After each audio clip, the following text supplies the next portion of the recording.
Recording. Okay, we're live. Awesome. All right, well, what's going on, YouTube? Brian Cole here, and here I have with me Uberman, Randy Shear. Very pleased to have him here today to interview him. A lot of you probably know who he is. He has a very popular YouTube channel, a lot like mine, except probably 3 times my size.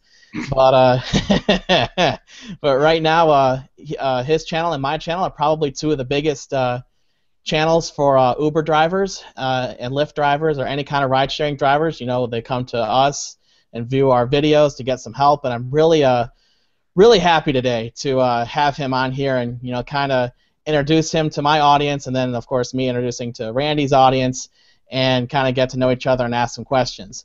So with that being said, Randy, for my audience, why don't you go ahead and introduce yourself and tell a few things about yourself.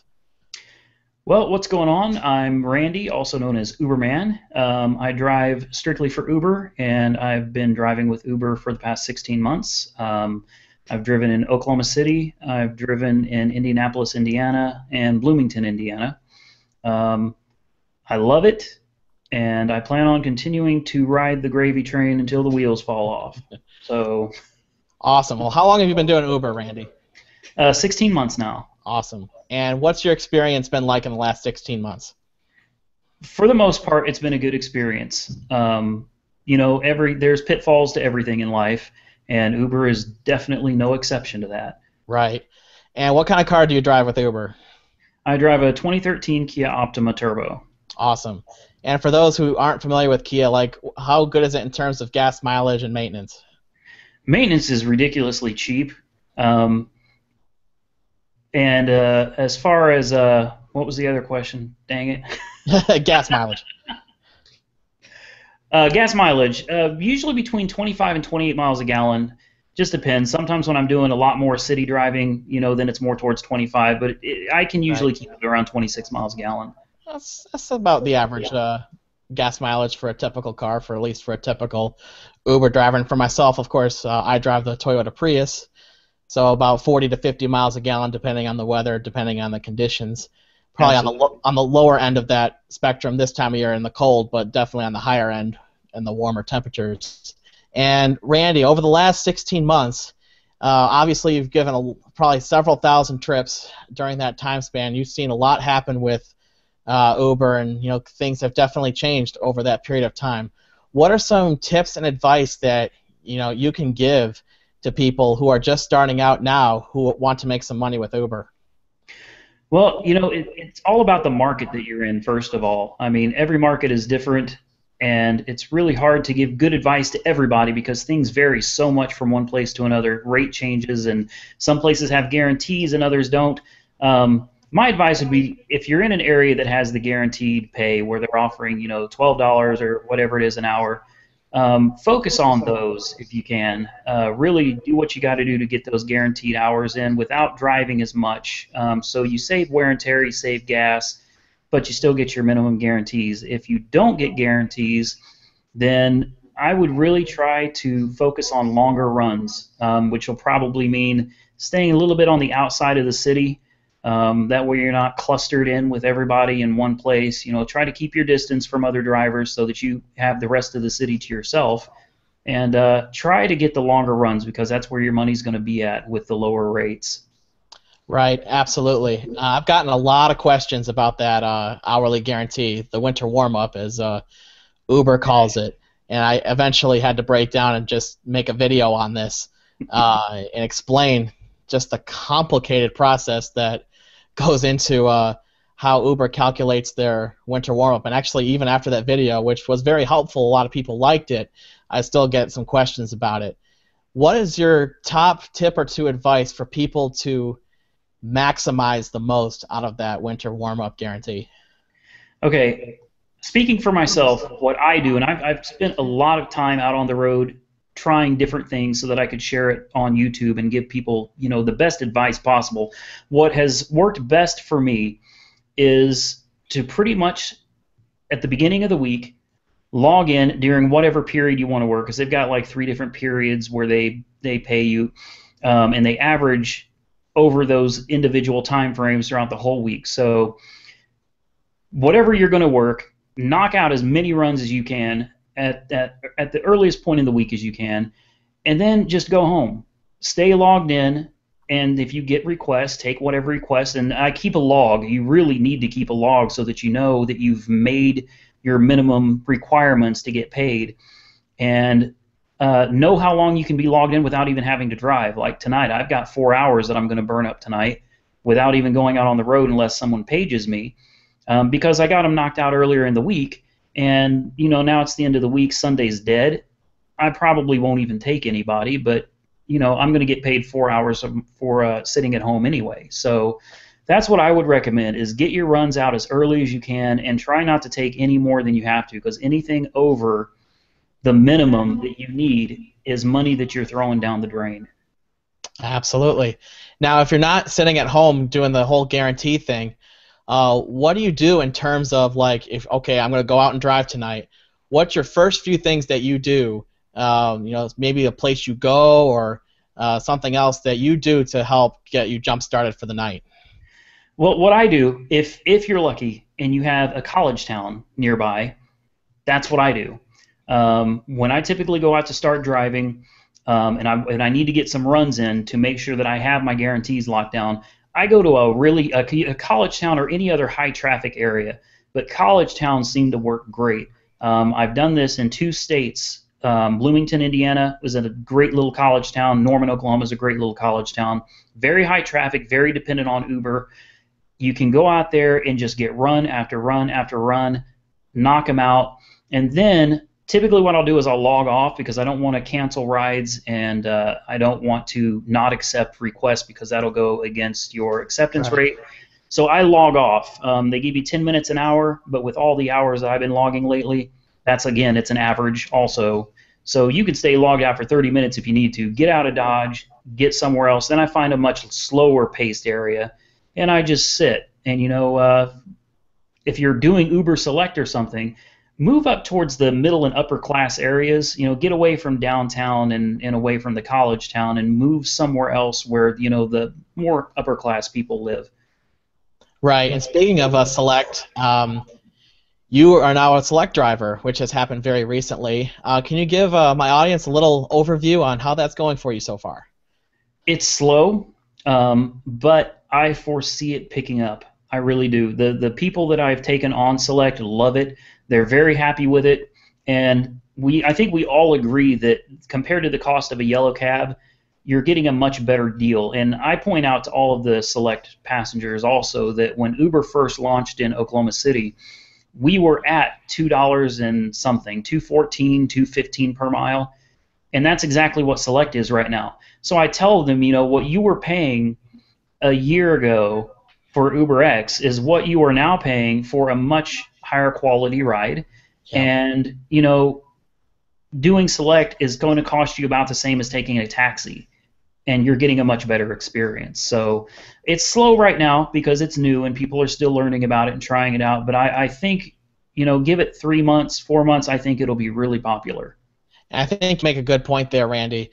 Because right now, because UberX, the fares have kept on going down and down, cut and cut, and I still think at this point here in February 2015 that we're not done seeing that yet. I think there's going to be more fare cuts in the future, and now that's really been opening a new door for services like Uber Select, like Uber Black, Uber SUV, stuff like that, where drivers can come in and make decent more amount of money, but at the same time charge almost the same as a taxi. And I think the future of making money with Uber, really making good noticeable amount of earnings, is going to be driving for a higher end service like that. Would you agree with that statement, Randy, or would you like to offer your opinion on that? I absolutely agree 100% with that. That's it makes sense. This is what UberX was when it first came out, right? And I was making pretty good money, and now we have Uber Select, and I've made a couple videos where I have mentioned that it really does remind me of the days starting out with UberX. I mean, it's right. There's just a new label on it, and I have a nicer car. Right. And actually, I want to ask you a question about your market specifically, because I know people who are watching this on your channel already know, but people on mine don't. You drive in Oklahoma City, and in terms of market size, how would you classify Oklahoma City? Do you think it's a small, big, or a mid-sized market? Small, Very very small small. market. I think in terms of population, Oklahoma City is 24th in the nation. That's So not bad. Yeah, yeah, it's not bad, but compared to places like when I drove in Indianapolis, a lot of people don't consider Indianapolis a big market. But compared to Oklahoma City, Indianapolis was huge because it's like 12th in the nation. right. So it's double what we have down here. And then I went to Chicago because I was thinking about driving for X in Chicago. And forget that. Just no, the traffic alone was enough to Right. keep me from ever wanting to drive in Chicago. But Oklahoma City is definitely a very small market.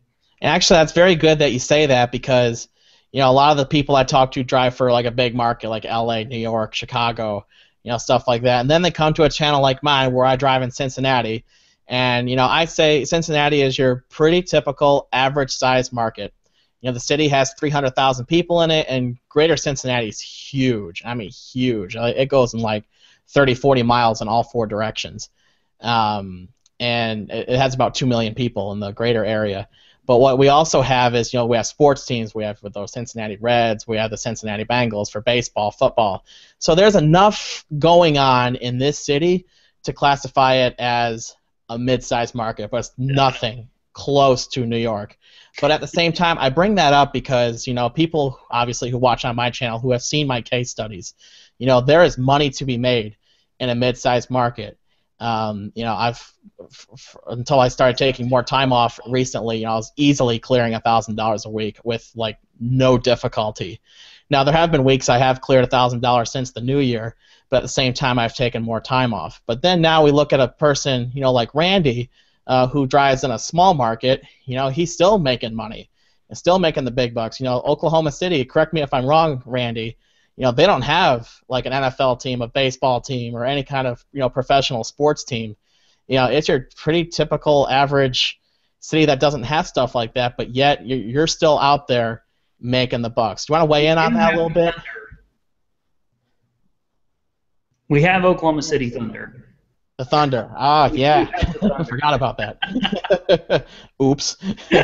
And forget my ignorance, but I believe, are they a basketball team? I think they are. Yeah, NBA, yeah. Yeah, I just made myself look stupid. It happens to me all the time. I know, that's what you get when you don't follow basketball. Yeah, there's no NBA basketball team here in Cincinnati, but there's football and baseball. But at the same time, though, you still make the bucks. Now, without all these events and venues and stuff, besides the Thunder, where does someone go in a market like yours, in a very small market, to get rides or even get the long rides and makes the bucks? Well, I'd hate to give away all my secrets to I know, right? local drivers in my area. Right. But you know what? No, I don't have a problem telling people where I hang out. It depends on what I'm looking for. If I'm looking for the longer rides, and now that I'm with Select, that plays a key part in my decision making. If I'm looking for my Select rides or I'm looking for longer trips, I go way up north, like way up north. It's a good 5, maybe 7 miles even, depending on where I'm at and where I decide to hang out. But I stay a good ways away, and the further north you get, which I think it's pretty much the same way in almost every city, when you start getting further north, you get into your more upper class areas. And with Oklahoma City, you get into the Edmond area, and you start getting into some very wealthy neighborhoods. So that's where I try to hang out, far north. And if you get a ride up there, it's going to take longer to get a request. But when you do get one, they're typically not wanting to go somewhere in Edmond. They're wanting to go to Oklahoma City or sometimes even further. Right. If you just want some short runs, then there's always downtown, but that's hit or miss. You've got a million drivers all down there, and you kind of have to drive. It's like fishing. Uber in general is like fishing. You just have to move around and be very patient to try to catch a run. But there is plenty of fish in the sea, though. No pun intended. There is. There are plenty of fish in the sea if you're willing to stay out there and have the patience and deal with it.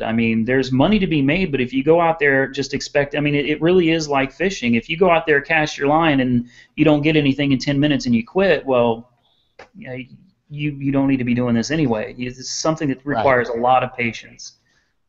Awesome. Well, thanks so much for coming on today, Randy, on my channel, and I'm obviously going to be on your channel as well. Do you have any final thoughts to give our audiences before I end this interview?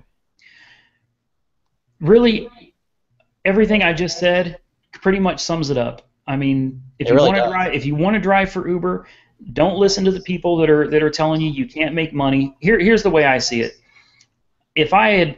I'm glad that I wasn't around like right now when I first started doing Uber, because I may not have even tried it. With all the people that are out there saying you can't make money, you're going to lose money, you're tearing up your car, I may have just walked away from it. It's not going to cost you anything to sign up. I mean, sign up, try it out for a week. If you don't like it, or if you find out that it's actually costing you money, then you don't have to do it. Just quit. Yeah. But if it's something you're interested in, it can be a lot of fun. You get paid to meet typically some really cool people, some really nice people, sometimes even famous people. I've met, honestly, I don't keep up with sports, so I don't even know who they were, but they were famous people, and it's really cool to have those kinds of people in your car and interact with them and get paid for it. And I think the majority of us out here are still making money with Uber, so give it a try, and if it doesn't work, you don't have to stay. Absolutely. Randy, thanks so much for coming on. Thanks, Brian. I appreciate it. No problem.